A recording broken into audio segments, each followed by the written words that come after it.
और इस संघर्ष में आपने बार बार देखा होगा कि किस तरीके से हमारी लड़ाई को गुमराह करने की कोशिश की जाती है, उसको भटकाने की कोशिश की जाती है। सबसे पहले जो हमारी पहचान है आदिवासी, उसको आजकल बनवासी करने का प्रयास किया जा रहा है। बोलिए, अगर वन में रहने वाले लोग बासी हैं तो जो लोग फ्लैट में रहते हैं उसको फ्लैट बासी कहना शुरू कर दें क्या?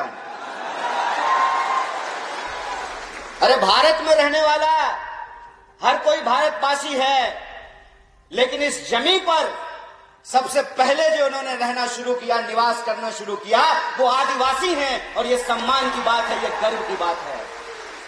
जो इस बात को गुमराह करना चाहते हैं उनकी राजनीति आपको समझना पड़ेगा। उनकी राजनीति क्या है? उनकी राजनीति यह है कि आपका जंगल काटने के लिए आप कुल्हाड़ी का इस्तेमाल करते हैं, लेकिन उस कुल्हाड़ी में जो लकड़ी लगी होती है वो किसी पेड़ की ही लकड़ी होती है।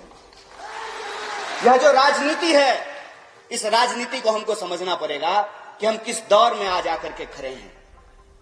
देश की महामहिम राष्ट्रपति आदरणीय द्रौपदी मुर्मू जी भी आदिवासी हैं कि नहीं है? और आपने टीवी में देखा होगा, बड़े जोर शोर से कांग्रेस पार्टी पे कीचड़ उछाला गया कि हम आदिवासियों का सम्मान नहीं करते हैं। बताइए, इस देश का इतिहास उठा करके देख लीजिए। पंडित जवाहरलाल नेहरू वो पहले व्यक्ति हैं जिन्होंने आदिवासियों के प्रतिनिधित्व को संविधान सभा में सुनिश्चित किया, और यह सुनिश्चित किया कि अंग्रेजों ने जिस तरीके से जंगल के कानून बना करके आदिवासियों को उनके जल जंगल जमीन से महरूम कर रहे हैं, जंग जंगल जमीन पे पहला अधिकार आदिवासियों का होगा, ये पंडित जवाहरलाल नेहरू ने सुनिश्चित किया। आप इतिहास उठा करके देख लीजिए। और मैं प्रधानमंत्री की तरह इतिहास में फेल नहीं हूं, पूरा नंबर आया है हमको, इतिहास में पूरा नंबर आया है। इतिहास उठा करके देख लीजिए कि जिनको डीनोटिफाइड ट्राइबल्स कहा जाता था, अंग्रेजों ने, जो हमारे महान नेता थे, आपने तांत्या मामा का नाम सुना होगा, आपने जो है धरती आबा बिरसा मुंडा का नाम सुना होगा। ये जल जंगल जमीन की लड़ाई लड़ने वाले हमारे महामानव हैं, आदिवासियों के महान योद्धा हैं, और इनकी लड़ाई में मुक्ति का मार्ग था, इनकी लड़ाई में आजादी का मार्ग था। इस लड़ाई के चलते जो इस देश के मूल निवासी हैं, आदिवासी हैं, उनको ब्रिटिशर्स ने, अंग्रेजों ने क्रिमिनल घोषित कर दिया था। आपको इतिहास जानना चाहिए कि सबसे पहले पंडित जवाहरलाल नेहरू ने उसको डीनोटिफाइड किया, कहा कि वो क्रिमिनल नहीं है, इस धरती पे उनका पहला हक है, वो पहले नागरिक हैं, पहले अधिकारी हैं। कांग्रेस के इतिहास की बात करते हैं। आप मुझे बताइए, हमारे साथी ने बिल्कुल ठीक कहा, अगर आपका वोट और हमारा वोट एक नहीं हुआ होता, क्यों पत्रकार महोदय, आपका वोट और एडिटर का वोट एक नहीं होता? बोलिए, महिला और पुरुष का वोट एक नहीं होता? हेलीकॉप्टर पर उड़ने वाला और साइकिल पर चलने वाला का वोट अगर एक नहीं होता तो जया शाह के पप्पा इंदौर का चक्कर लगा रहे होते? बोलिए, सुने हैं डैडी जी घूम रहे हैं आजकल जया शाह के, क्यों घूम रहे हैं? ये वोट का अधिकार आपको कैसे मिला है?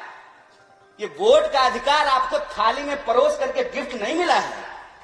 इसके लोगों ने संघर्ष किया है, इसके लोगों ने अपनी जान की कुर्बानी दी है। और आजादी का मतलब होता है कि किसी भी मनुष्य को, किसी भी मनुष्य के ऊपर शोषण करने का कोई अधिकार नहीं है। यह आजादी का मतलब होता है, और यही जो आजादी का मतलब है, इस मतलब को हमारे देश के संविधान की प्रस्तावना में लिखा गया है।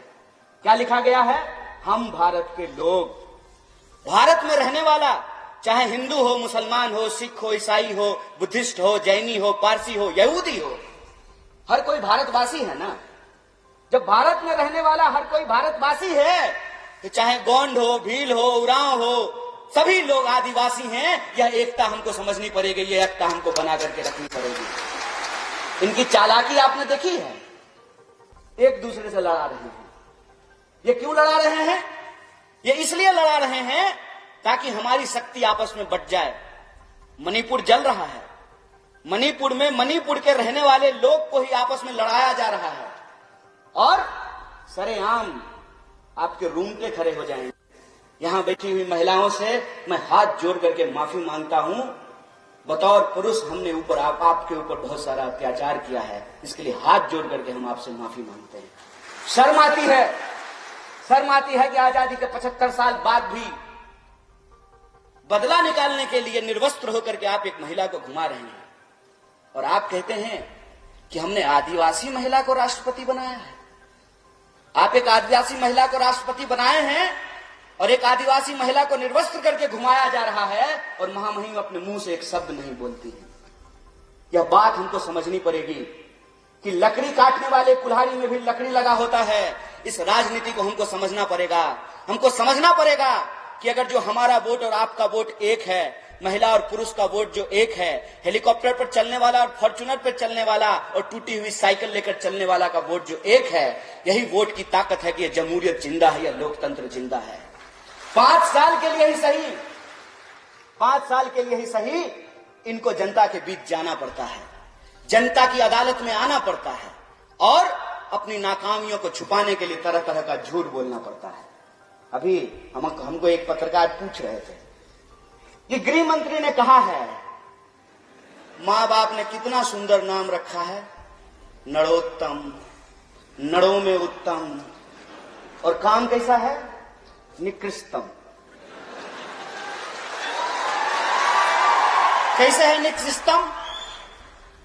निकृष्टम ऐसे है कि भाई तुम सरकार चला रहे हो, 20 साल से तुम्हारी इस प्रदेश में सरकार है और तुम विपक्ष की तरह सवाल पूछ रहे हो। है दम चैलेंज करते हैं यहां से खड़ा होकर के। इंदौर में 2 गृह मंत्री है, चैलेंज करते हैं कि अगर हमने गलत किया है तो हमको इंदौर की जेल में डालो, अगर हमने गलत नहीं किया है तो देश से गुमराह करना बंद करो, देश से माफी मांगो, बकवास करना बंद करो। हमको मालूम है कि ये झूठ क्यों बोलते हैं। ये झूठ इसलिए बोलते हैं क्योंकि हमारे सच का सामना नहीं कर सकते हैं। करेंगे हमारे सच का सामना। सच ये है कि इनका बेटा विदेश पढ़ने के लिए गया है, मामा का। और मामा के संदर्भ में मैं आपको बता दूं, मेरा नाम कन्हैया है और कन्हैया ने कंस का वध किया था और कंस भी मामा था। अमर उजाला अब आपके टीवी पर भी।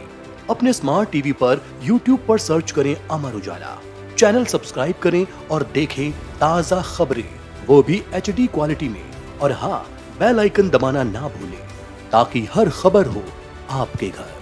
अमर उजाला, निष्पक्ष, निर्भीक, निरंतर।